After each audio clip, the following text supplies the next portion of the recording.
Obama. That's right, Obama. The subject of many memes throughout the years, often involving gems and three-dimensional shapes of some kind. But today, we're focused on this infamous piece, Necron Obama. So let's beat around the bush here and pretend that you've made your own Necron STL for 3D printing and you want to make your very own Necron Obama. I started with a file I got of Thingiverse for a Pez dispenser version of Obama's head, which I'll link in the description or comments. The likeness is pretty good overall, but I felt some proportions were off about it, like lip position and the shape of his eyes.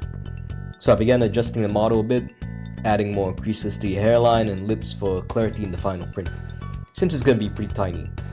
If you ever handled a Warhammer miniature, you know how small these heads are. Even with a resin printer, very fine details can get obscured, so it's best to exaggerate things like lines or textures, so it's easier to make out what you're painting once it's been primed. Once the detail work was done, I trimmed out the part of the model that I didn't need. You can do this easily with the Boolean modifier in Blender. I'm not going to share the STL because I don't want to get in trouble over it, but if you follow the steps I've shown so far, you should be able to put your own model together pretty easily.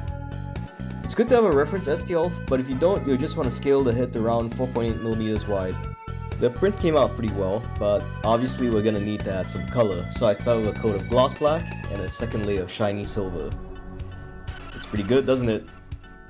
If you're enjoying the video so far, don't forget to like, share, and subscribe. I really need it considering how bad my last video bombed. I really tried to keep his face in focus while recording this, but it's real hard to paint faces on camera. His head's pretty much as wide as 2 or 3 grains of rice side by side. Instead of painting the skin first, I usually start by painting the eyes on the miniature. End up switching to a better, sharper brush, which did end up helping, but you can see here why I didn't want to paint the skin first. It'll be way harder to clean up messes like this once the skin's already been painted. I find it a lot easier to paint the eyes, then paint the skin around it, instead of painting the skin and trying my best not to mess up on the eyes. Any mistake's gonna leave a lot of splotches of black and white over the skin that you need to go over with more paint. Even then, if you ever tried painting faces on a miniature, you know it's probably the hardest part. At least the hardest part after actually making the time to start painting minis. At this point, he sadly looks on par with something like the Games Workshop Katachan Jungle Fighters promo pic. This is also where my phone ran out of storage space for video, so there's a cut here. After the skin, I started on the eyebrows, which I find easier to do after the skin.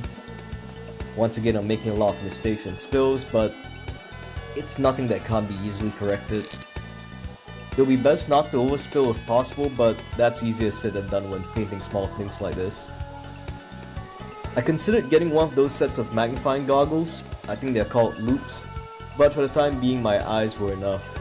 Although these days, I think my eyesight's getting a bit worse. Unfortunately, after taking him off the rig to take some pictures, he ended up looking like something from a Thin Your Paints compilation. I sent the picture to my friend, who obviously laughed in my face, so I started repainting. Since my phone was out of storage space, I decided to record a mock-up of what I did, starting with a black paint, filling the white, adding a pupil, tightening up the shape, and finally going over with whatever skin tone I needed. Most people I've shown think it's a big improvement from the first try. I think it looks fine. I tried my best getting the skin tone right, and I think it's pretty close. So that's it. I'll see you guys next time.